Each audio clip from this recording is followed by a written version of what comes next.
Salut les amis, j'espère que vous portez bien. Installez-vous confortablement. Nous allons faire un petit tour du côté de la Côte d'Ivoire où la situation sociopolitique reste tendue. C'est dans cette lancée que le ministre français Jean-Yves Le Drian a fait une sortie au sein de l'Assemblée nationale dont le problème ivoirien était au cœur du débat. Nous allons vous donner les détails dans un instant. Abonne-toi à notre chaîne pour ne plus rater nos prochaines vidéos. On commence.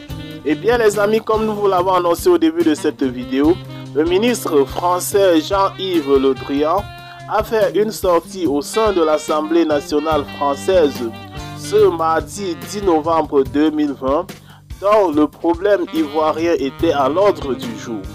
Suite aux échanges dans cette auguste chambre, le ministre français n'a pas caché l'intention de la France à voir résoudre le problème qui sévit présentement en Côte d'Ivoire par ces mots, je le cite. La voix de la France en Côte d'Ivoire est forte, y compris lorsque moi-même je me suis rendu en Côte d'Ivoire au moment où la question du troisième mandat se posait.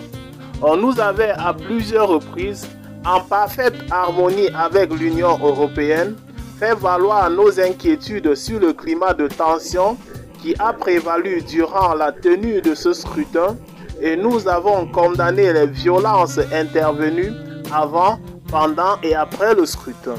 Aujourd'hui, nous appelons l'ensemble des acteurs ivoiriens à la responsabilité, au rejet du discours de haine.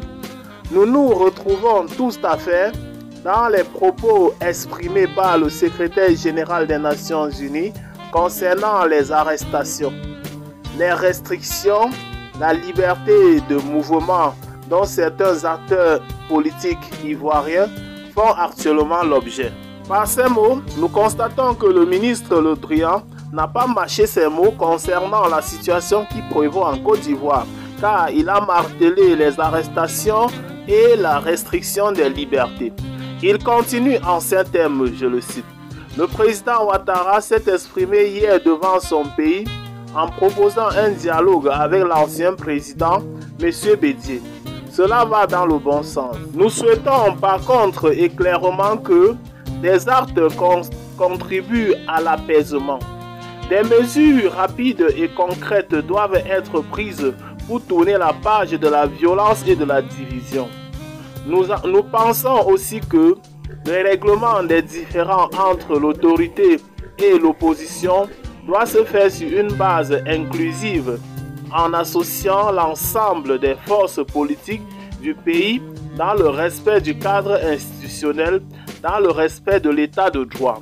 Par ces mots, le ministre Le Drian prône un climat de paix et souhaite que un dialogue inclusif, comme l'a si bien souhaité le président Alassane Dramane Ouattara, soit à l'ordre du jour en Côte d'Ivoire pour enfin mettre fin à ces crises qui ne font que diminuer la Côte d'Ivoire au plan international.